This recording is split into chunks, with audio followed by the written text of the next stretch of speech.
राधे राधे मेरी YouTube family. तो सबसे पहले ये आवाज़ सुनिए।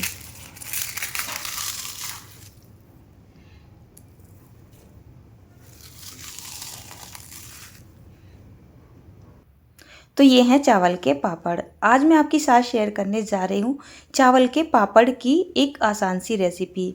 चावल के पापड़ बनाएंगे। पापड़ बनाने के लिए हमें चावल को ना तो पीसना पड़ेगा, ना उसमें घंटों की मेहनत करनी पड़ेगी।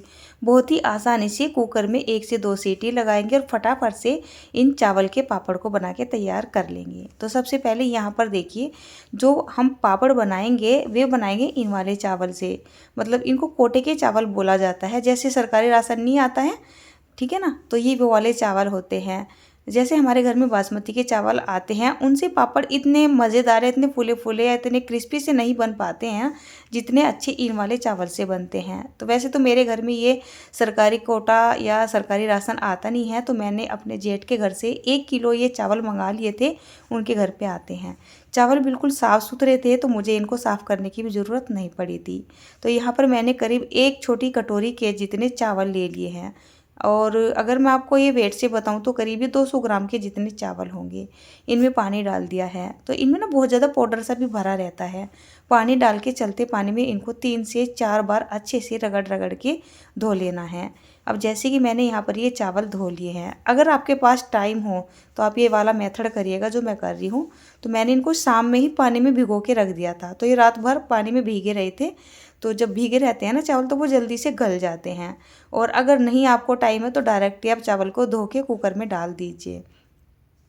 अब आप यहाँ पर पानी का मेजरमेंट देखिए, तो कोई भी पानी का मेजरमेंट नहीं है। पानी कम ज़्यादा हो जाएगा तो उससे कोई भी दिक्कत आने वाली नहीं है। और थोड़ा सा मैं मोटा मोटा अगर आपको मेजरमेंट बताऊँ तो मेजरमेंट कुछ ऐसा होता है कि जैसे हमने यहाँ पर ये 1 कटोरी के जितने चावल लिए थे, आपको यहाँ पर 10 से 12 कटोरी के जितना पानी डाल देना है। इतना तो आपको डालना ही है। बाद में आके अगर आपको ऐसा लगे पानी कम है तो बाद में भी डाल सकते हैं हम पानी, लेकिन इतने चावल में इतना पानी ना वैसे काफ़ी हो जाएगा। बस कभी कभी ऐसा होता है कि चावल की जो क्वालिटी है ना, मतलब अगर अच्छी है तो वो कुछ ज़्यादा से फूल जाते हैं, ये फ़र्क लग जाता है। नहीं तो 1 कटोरी चावल और 12 कटोरी के जितना पानी। थोड़े से इसमें मिर्च मसाले डालेंगे।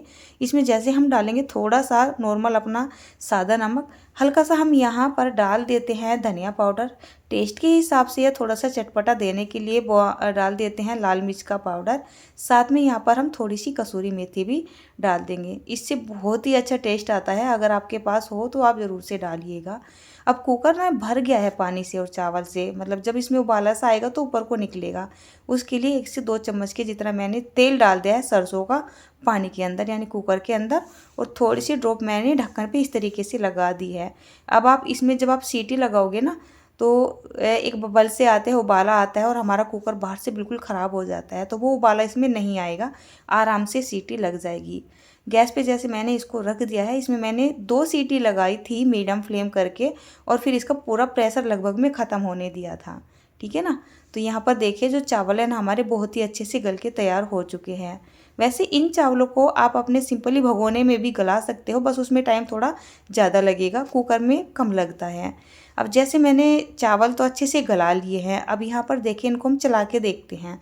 चलाने से आपको पता लग जाएगा। अगर आपको ऐसा लग रहा है कि यहाँ पर पानी की ज़रूरत हो सकती है, तो आप क्या करोगे, एक साइड में पानी को गर्म करने रख दोगे, और जब आपको ऐसा लगे कि यहाँ पर पानी की ज़रूरत है अपने हिसाब से, तो यहाँ पर पानी को डाल दोगे। तो मुझे भी ऐसा लग रहा था कि पानी इसमें कम रह सकता है, क्योंकि चावल काफ़ी अच्छी क्वालिटी के थे और बहुत ही अच्छे से फूल भी रहे थे।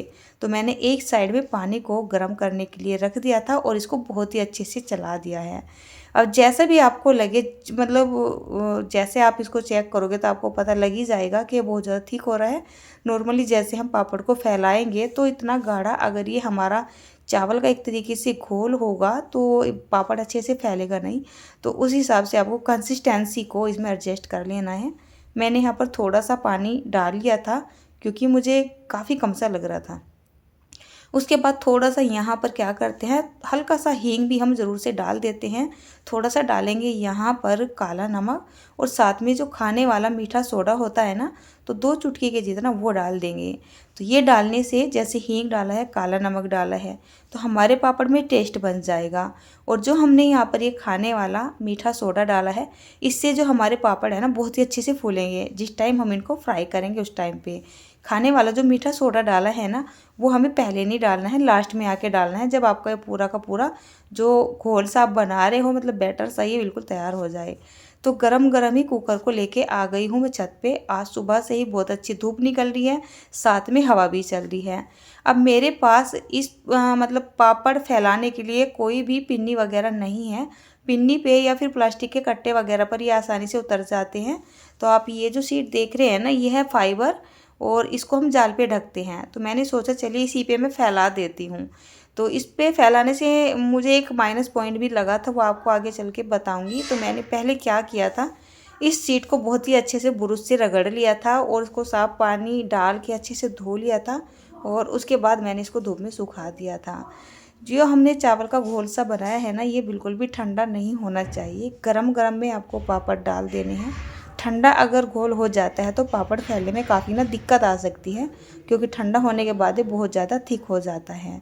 तो देखिए अच्छी खासी धूप तो निकल ही रही है। मैं काफ़ी बड़े बड़े से साइज़ के यहाँ पर ये पापड़ बना रही हूँ, तो अपने हिसाब से रखिएगा। बस एक बात का आपको ध्यान रखना है, जैसे आप ये पापड़ फैला रहे हो ना, आपको इनकी जो थिकनेस है यानी मोटाई बहुत ज़्यादा पतली सी नहीं रखनी है। इनको आपको मोटा मोटा करके ही फैलाना है।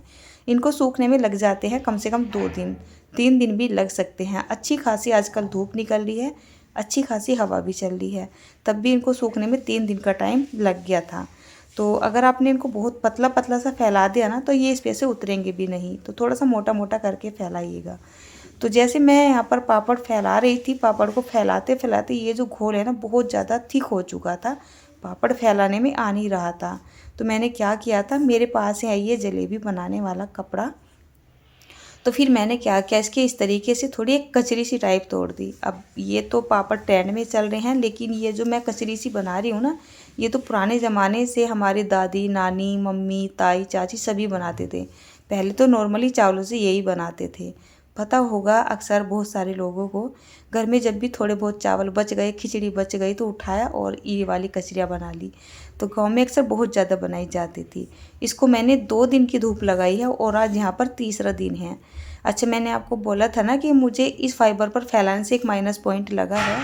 अब जैसे मैंने पापड़ को गोल गोल बनाया था, जब वो सूखने लगे, सूखते हैं तो ऑटोमेटिक ही सिकुड़ते हैं, लेकिन ये फाइबर पर फैले हुए थे ना, तो जो फाइबर थे वो बिल्कुल भी सिकुड़ी नहीं। तो फाइबर बिल्कुल एकदम सेट रही और जैसे पापड़ सिकुड़ने शुरू हुए ना, तो पापड़ ऑटोमेटिक ही टूट गए। तो खैर कोई बात नहीं, वैसे भी पापड़ इतने बड़े बड़े बन गए थे। मेरे पास इतनी बड़ी कोई भी कढ़ाई नहीं थी। अगर पूरा का पूरा पापड़ मेरा उतर जाता तो मेरी कढ़ाई में आने वाला नहीं था। इनका जो फूलने वाला प्रोसेस था बहुत ही ज़्यादा सुपर फास्ट और बहुत ही अच्छा रहा है। मतलब मेरी सोच से परे, मैंने सोचा नहीं था कि इतने अच्छे फूल के आएंगे और खाने भी इतने ज़्यादा टेस्टी लगेंगे। तो चलिए, जैसे भी थे टूटे फूटे जैसे भी बने हैं, मैंने आपको दिखा दिया है। अगर आप इनको किसी दुपट्टे वगैरह पर फैलाओगे तो हो सकता है पूरे के पूरे उतर जाए। लेकिन यहाँ पर देखिए, जैसे मैंने तेल डाल दिया है, तेल का टेम्परेचर हमें एकदम से गर्म कर लेना है। और जब बिल्कुल तेल का टेम्परेचर गर्म हो जाएगा, तभी ये पापड़ हमें फ्राई करने हैं। अगर ठंडा मतलब तेल का जो टेम्परेचर है ना, अगर ठंडा रहा, आपके पापड़ फूलेंगे नहीं। और जब आपके तेल का टेम्परेचर एकदम हाई रहेगा और जैसे आप यहाँ पर पापड़ को डालोगे, तो देखिए क्या मस्त और क्या बढ़िया और कितना बड़ा ये पापड़ एकदम हो चुका है। अब मुझे यहाँ पर ऐसा लग रहा था कि अच्छा हुआ ये पापड़ पहले से ही टूट गए थे। अगर पूरा का पूरा मेरा पापड़ उतर जाता तो मेरे तो इस कढ़ाई में भी आने वाला नहीं था। तो आप देख सकते हैं, मैं बहुत ही छोटे छोटे से टुकड़े डाल रही हूँ और इनका जो फूलने वाला प्रोसेस है ना, वो कितना फास्ट हो रहा है। ये हुआ है, हमने यहाँ पर 2 चुटकी के जितना खाने वाला मीठा सोडा लगा दिया था और एंड में जाके लगाया था, तो वो यहाँ पर पूरा पूरा काम कर रहा है। यकीन मानिए, ये तो खाने में इतने ज़्यादा अच्छे लगे थे। ये रेसिपी मैंने शाम के टाइम में कंप्लीट किया है। मतलब इनको मैंने 3 दिन तक सुखाए और तीसरा दिन जो शाम का था उस दिन मैंने ये जो है फ्राई किए थे, क्योंकि मुझे ये रेसिपी कंप्लीट करनी थी और आपसे भी मैं शेयर करनी थी। खाना वाना तो मैंने बना लिया है और मुझे ऐसा लग रहा था कि मैं फ्राई तो इनको कर रही हूँ, अब तो खाना खाएंगे, कोई इनको खाएगा नहीं, चले कोई बात नहीं, बाहर बच्चे घूमते रहते हैं, घर परिवार में किसी को ऐसे ही दे दूँगी। तो जैसे हम खाना खाने बैठे थे ना, तो ये बहुत सारे पापड़ मैंने फ्राई कर ही लिए थे। तो खाना खाते खाते ही बच्चे क्या बड़े क्या, मतलब सभी को इतने अच्छे लगे कि इनको ऐसे ही खा गए। थोड़े बहुत जो बचे ना, बच्चे पिन्नी में करके लेके चले गए, शाम के टाइम में घूमने के लिए जाते हैं, बोलने लगे मम्मी हम इनको रास्ते में खा लेंगे। तो बाकी ना बहुत ही अच्छे पापड़ बन के यहाँ पर तैयार हुए थे। तो देखिए कितने सारे मैंने यहाँ पर पापड़ जो है ये फ्राई कर लिए हैं। तो ये पापड़ वैसे मेरे घर में अब मुझे लग रहा है ज़्यादा दिन रुकने वाले नहीं हैं। इनको बनाने का जो प्रोसेस है वो बहुत ही ज़्यादा आसान है। आपको ना तो आटा वगैरह बनाना पड़ता है, ना इसमें कोई घुटाई करनी पड़ती है, ना कुछ करना पड़ता है। बस चावल उठाओ, नमक मिर्च डालो और उसमें सीटी लगा के फटाफट से इनको धूप में फैला दो।